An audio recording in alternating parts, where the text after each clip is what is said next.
आज अपने महत्वपूर्ण तिथियां पढ़ेंगे जो चैप्टर दूसरे का है, यानी भारत में राष्ट्रवाद है उसी के है। तो ये तिथियां इसमें से आपको एक क्वेश्चन पक्का एग्जाम में मिलेगा। देखो अपन बात करेंगे जो मुख्य तिथियां हैं उसके बारे में। तो यहाँ आप देख सकते हो कि 1918 ईयर 1919 तक बाबा रामचंद्र उत्तर प्रदेश के किसानों को संगठित करते थे। तो ये याद रखना आप कि बाबा रामचंद्र है उत्तर प्रदेश के किसानों को संगठित करते थे 1918 ईयर 1919 तक। आगे देखो अपने बात करते हैं अप्रैल 1919। ये देखो रोल्ट एक्ट के खिलाफ गांधीवादी हड़ताल और जलियांवाला बाग हत्याकांड। देखो यहाँ पर रोल्ट एक्ट जब भारत आता है तो उसका विरोध करते हैं भारतवासी। और गांधीवादी हड़ताल, तो गांधीवादी हड़ताल का मतलब गांधी अहिंसक रूप से हड़ताल करते थे, हिंसा नहीं करते थे। और जलियांवाला बाग ये भी 1919 में हुआ था। यानी जलियांवाला बाग हत्याकांड की बात करें तो 13 अप्रैल 1919 में क्या हुआ था, ये आपका देखो 13 अप्रैल 1919 में जलियांवाला बाग हत्याकांड। और रोल्ट एक्ट ये भी 1919 में। इस तरह आपको दोनों तिथियां याद रखनी है। रोल्ट एक्ट है उसका विरोध कब किया था 1919 में, और जलियांवाला बाग हत्याकांड 1919 में। अब देखो आगे बात करते हैं जनवरी 1921 की असहयोग और खिलाफत आंदोलन शुरू। तो देखो जनवरी 1921 में असहयोग आंदोलन की शुरुआत। अब देखो आपकी बोर्ड के अंदर 1921 दे रखा है तो ये याद रखना पड़ेगा, लेकिन असहयोग आंदोलन की शुरुआत जैसे अन्य किताबों में देखते हैं तो 1920 मिलता है, लेकिन आपकी किताब के अनुसार आपको 1921 डेट याद रखनी है कि असहयोग आंदोलन का प्रारंभ जनवरी 1921 में और खिलाफत आंदोलन की शुरुआत ही कब हुई थी 1921 में। इस तरह आपको ये दोनों तिथि है वो आपको डेट याद रखनी है, सन भी याद रखनी है। देखो फरवरी 1922। तो देखो ये एग्जैक्टली आपकी बात करें तो 4 फरवरी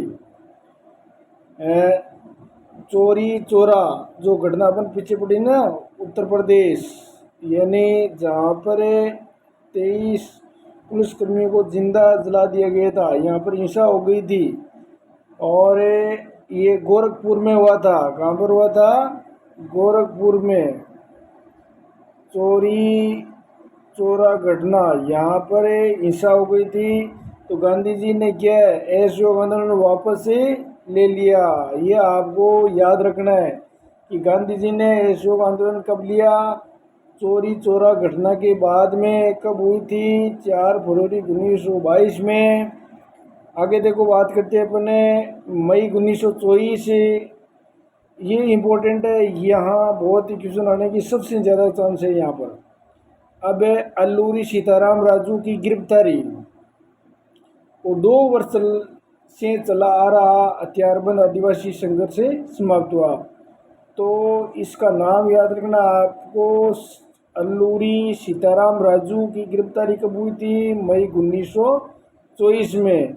और सरकार ये आदिवासियों को लेकर के काफ़ी संघर्ष कर रहा था, इसके कारण 2 वर्ष से चल रहा गिरफ्तारी बंद आदिवासी संघर्ष समाप्त हो गया था। अब देखो आगे बात करते हैं अपने दिसंबर 1929 की लाहौर अधिवेशन। देखो जो लाहौर अधिवेशन है इसकी अध्यक्षता किसने की थी? नेहरू जी ने। याद रखना बहुत इंपॉर्टेंट है ये लाहौर अधिवेशन की। यहाँ पर कांग्रेस पूर्ण स्वराज की मांग को स्वीकार कर लेती है कि भारत को पूर्ण स्वराज्य की यानी पूरी तरीके से स्वराज दिया जाए, पूर्ण स्वराज्य की मांग रखी थी। और लाहौर है वो कहाँ है, पाकिस्तान में वर्तमान में। तो ये रावी नदी के तट पर था ये, तो इसीलिए अपने 26 जनवरी है उसी दिन अपन गणतंत्र दिवस मनाते।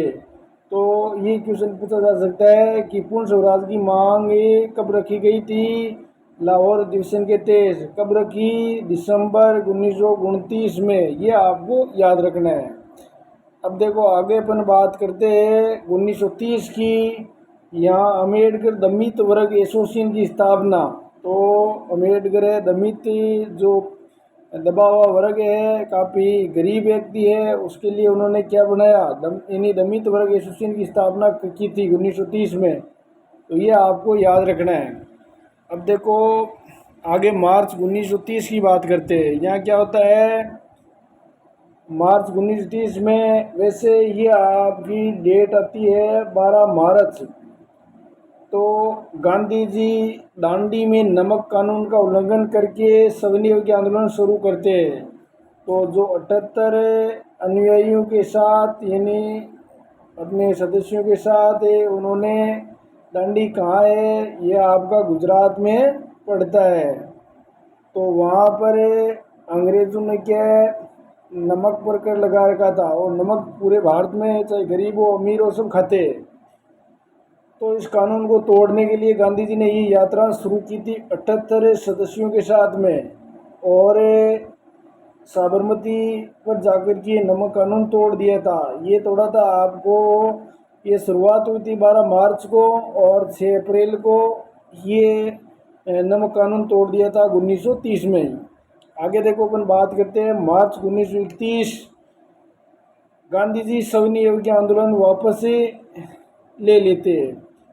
तो देखो गांधी जी क्या करता है 1930 में, जब शुरुआत कब करता है सविनय आंदोलन की, तो ये तो शुरुआत मार्च 1930 में करता है, और मार्च 1931 में वापस से समाप्त कर देता है सविनय आंदोलन। कौन है, गांधी जी।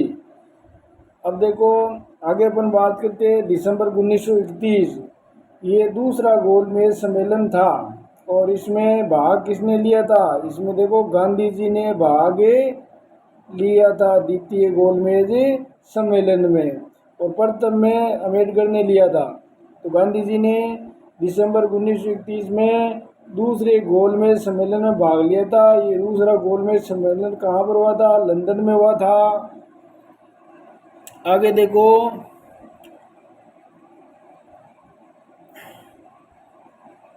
1932। देखो 1932 में सविनय आंदोलन पुनः प्रारंभ।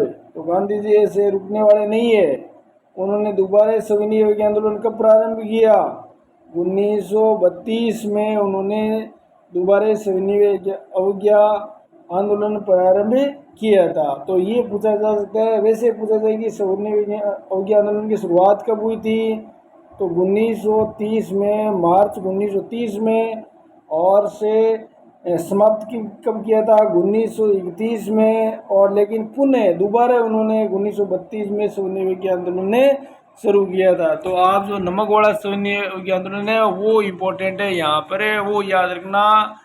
तो धन्यवाद मित्रों, ज़्यादा से ज़्यादा शेयर और सब्सक्राइब करिए ताकि अधिक से अधिक बच्चों को फ़ायदा हो। Thank you.